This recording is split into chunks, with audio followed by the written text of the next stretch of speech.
Last topic में, ये last section है हम लोग का बायोलॉजी चैप्टर 5 का, जिसमें पढ़ रहे हैं हम लोग क्रोमोसोमल डिसऑर्डर और क्रोमोसोमल सिंड्रोम। भैया इसमें एक है लिनेफिल्टर सिंड्रोम, यहाँ पे के साइलेंट होता है। क्या होता है? के साइलेंट होता है। ये के को हम लोग ना पढ़ के डायरेक्ट यहां से पढ़ेंगे लिनेफिल्टर सिंड्रोम। लिनेफिल्टर सिंड्रोम होता क्या है? तो ये होता है क्रोमोसोम की वजह से। It arises due to non disjunction of X chromosome during ova formation. यानी ये एक्स क्रोमोसोम के नॉन डिसजंक्शन से, यानी जहां पे पहुंचना होता है वहां पहुंच के ये एक्स्ट्रा क्रोमोसोम ऐड हो जाता है, जिसके वजह से ये प्रॉब्लम होता है। जैसे कब? ओवा फॉर्मेशन के दौरान में, जब ओवम बनते रहता है ना, उसी के दौरान में बोल रहा है कि when an ovum containing 2x chromosome, already एक ओवम 2x क्रोमोसोम को रखी हुई है, ठीक है ना, XX जो कंप्लीट है, ऑलरेडी एक ओवम 2x क्रोमोसोम को रखी हुई है, तो एक्स्ट्रा क्रोमोसोम फॉर्मेशन हो गया ओवम बनने के दौरान में। बात क्लियर है? अब जो फर्टिलाइज करेगा ये Y क्रोमोसोम के साथ, तो Y किसमें मिलता है भैया? मेल में। कैरिंग अ स्पर्म, जो स्पर्म अगर Y क्रोमोसोम लेके आ रहा है तो इंडिविजुअल बनेगा, देखिए XXY, 3 क्रोमोसोम हो गया, इसमें कितना नंबर हो गया? 47। कितना हो गया? 47 नंबर अपीयर्स हो जाएगा। और ये इंडिविजुअल जो होगा, यानी ये जो बनेगा ऑर्गेनिज्म, ये कुछ डिफरेंट बनेगा, और इसी को हम लोग बोलते हैं क्रोमोसोमल मोर एक्स्ट्रा लेके आ गया, यानी क्रोमोसोम ज्यादा लेके आ गया, जिसके सिम्टम्स क्या दिखाई देंगे। अब तो हम कहेंगे कि देखिए इससे क्या बनता है, XX रहेगा तो क्या बनेगा? फीमेल। XX रहता है तो क्या बनता है? फीमेल। और इसमें Y आ गया तो अब ये मेल और फीमेल दोनों का कैरेक्टर लेके आ गया कि नहीं आ गया? यही बनता है वो लास्ट वाला जो आप लोग बोलते हैं थर्ड जेंडर, ट्रांसजेंडर। इसी को बोलते हैं थर्ड जेंडर, जिसको ट्रांसजेंडर बोला जाता है। होता क्या है इसमें? Mail with under developed breast.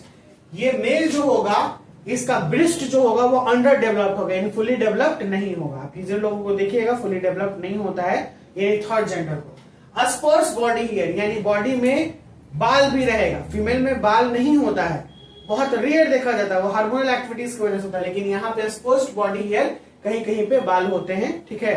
जैसे मेल के कैसे बाल होता है वैसे इसमें भी बाल होगा। मेंटली रिटार्डेड, थोड़ा दिमाग से वो सब हल्के होते हैं जनरली, ऐसा नहीं कि कंप्लीट हल्के होते हैं, थोड़ा सा माइंडली जो होता है उनका डिफरेंट होता है। जो एक नॉर्मल आदमी जैसे हम लोग सोचते हैं उसको उससे उनको उससे फर्क नहीं पड़ता। हाँ, थोड़ा बहुत इमोशनल होते हैं, बहुत सारी चीज इमोशनल हो सकते हैं और भी चीज हो सकते हैं, लेकिन थोड़ा सा मेंटली उनका डिस्टर्ब होता है। अगला है स्टेराइल। स्टेराइल का मतलब होता है बांझ, ठीक है। बांझ का मतलब क्या होता है भैया? कि जो अपने वंश को आगे नहीं बढ़ा पाए, समझ में? तो स्टेराइल यानी उनका टेस्टिस जो होता है वो स्पर्म प्रोड्यूस नहीं कर सकता है, यानी इनका टेस्टिस जो होगा वो अंडर डेवलप्ड होगा या रुडिमेंट्री होगा। और साथ में इनमें दोनों ऑर्गेन पाए जाते हैं, मेल वाले भी पाए जाते हैं और फीमेल वाले भी पाए जाते हैं कई लोगों में, समझ में? मेल फीमेल दोनों का। अब आया हमारा लास्ट टॉपिक जिसको बोलते हैं टर्न। इससे कोई दिक्कत रिलेटेड? सबसे मेन टॉपिक कि फीमेल क्या एक एक्स्ट्रा क्रोमोसोम एक्स को रख लेगी और फिर आगे जाके वाई क्रोमोसोम से मैच कर जाता है, तो ये क्रोमोसोम 47 बन जाता है, XXY। इसमें मेल और फीमेल दोनों आ गए। And the last one is Turner syndrome. ये ऐसा सिंड्रोम है, ये भी नॉन डिसजंक्शन से होता है एक्स क्रोमोसोम के। तो ओवा फॉर्मेशन के समय में एक्स क्रोमोसोम आएगा ही नहीं, बनेगा ही नहीं, समझ में आया? यानी कुछ नहीं रहेगा। When an ovum carrying no X chromosome, जब कोई ओवम कोई भी एक्स क्रोमोसोम को नहीं रखेगी और आगे जाके ये स्पर्म के साथ फर्टिलाइज करेगा और वह स्पर्म एक्स क्रोमोसोम को रखे हुए रहेगा। किसको रखे हुए रहेगा? एक्स क्रोमोसोम को। तो जो जाइगोट बनेगा वो केवल एक्स और नॉट का मतलब होता है 0, यहाँ पे कुछ नहीं है, इस क्रोमोसोम के साथ बनता है। जैसे हमने कहा कि देखिए मेल क्या दिया? मेल दिया XY क्रोमोसोम में से एक्स क्रोमोसोम को क्या दे दिया? एक्स। और फीमेल जो है, फीमेल के पास दोनों XX क्रोमोसोम है, लेकिन इसके पास कुछ नहीं आया, तो मिलेगा तो XO बनेगा और ये बनेगी फीमेल। क्या बनेगी भैया? फीमेल। लेकिन ये फीमेल कैसी होगी अभी मैं बता देता हूं आपको। फीमेल जो होगी इसका सबसे मेन बात कि फीमेल जैसी होगी, लेकिन रुडिमेंट्री ओवरी रहेगा इसका। रुडिमेंट्री ओवरी का मतलब होता है कि वो ओवरी ओवम को प्रोड्यूस नहीं करेगा, और वो भी जो लेडीज है जो आगे जगह बनेगी वो अस्ट्राइल हो जाएगी। ये जो टर्नर सिंड्रोम है इसके सिम्टम्स क्या क्या दिखाई देंगे?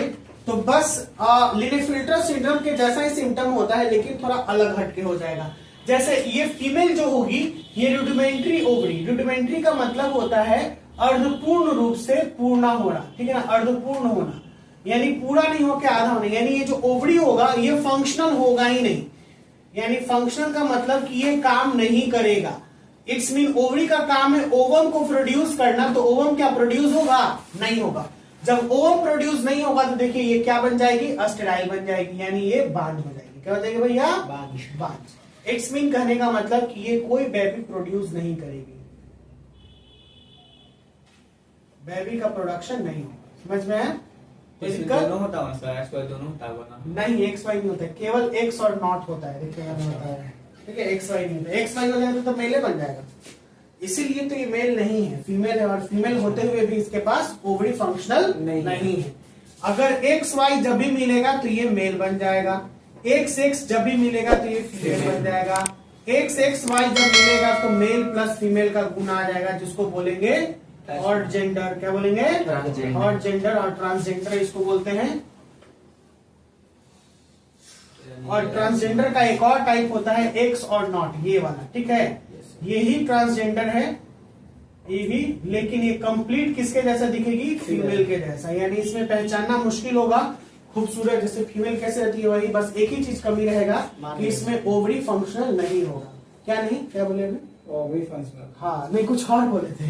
मां नहीं बन पाएगी। हाँ, मां नहीं बन पाएगी, इसका मतलब ओवरी फंक्शन नहीं होता है। ये यहाँ पे शॉर्ट स्टेचर होगा, lack of secondary sexual character, secondary sexual character इसमें कमी होगा, बहुत सारी चीजों का। सेकेंडरी सेक्सुअल कैरेक्टर में जैसे ब्रेस्ट का डेवलपमेंट हो जाता है, हार्मोनल का जो कंप्लीट एक्सक्रीशन होता है, मेंटली डेवलपमेंट, ये सब कंप्लीट रहेगा, लेकिन थोड़ा बहुत कुछ न कुछ कमी रहता है। सबसे मेन चीज है कि रूडिमेंट्री ओवरी और ये स्टेराइल होगी। कोई दिक्कत? आज का ये चैप्टर हो गया खत्म। हमने चैप्टर 5 यानी प्रिंसिपल इनहेरिटेंस ऑफ वेरिएशन खत्म कर दिया। अगले क्लास में हम लोग इसका जनरली मॉलिक्यूलर पढ़ेंगे कि कैसे डीएनए बनता है, डीएनए का काम क्या होता है, डीएनए की वजह से कौन कौन से परेशानियां होती हैं, डीएनए को कौन डिस्कवर की थी। बहुत ही इंपॉर्टेंट चैप्टर है और बहुत ही आसान तरीकों से आपको समझाया जाएगा। तो आज क्लास हम लोग यहीं पे एंड करते हैं। इस चैप्टर्स में अगर कोई भी दिक्कत है तो आप बताइएगा। हमने मेंडल से स्टार्ट किया, मेंडल ने काम किया पी प्लांट पे, मेंडल ने लॉ दिया, मेंडल के बाद बहुत सारे लॉज आए, ठीक है ना, जैसे इनकम्प्लीट डोमिनेंस आया, मल्टीपल एलील आया, ठीक है। फिर हमने पैरेललिज्म बिहेवियर ऑफ क्रोमोसोम पढ़ा, लिंकेज पढ़ा, रिकॉम्बिनेशन पढ़ा, बहुत कुछ पढ़ा। और लास्ट में हमने मेंडेलियन डिसऑर्डर और क्रोमोसोमल डिसऑर्डर पढ़ के ये चैप्टर को हम लोग एंड कर रहे हैं, यानी खत्म कर रहे हैं। कोई परेशानी? समझ में आया अच्छे से? आज का ये क्लास यहीं पे एंड होता है। If you have any doubt then ask me, otherwise we meet in the next class with the new chapter. Is it clear? मिलते हैं, bye bye, take care, see you soon.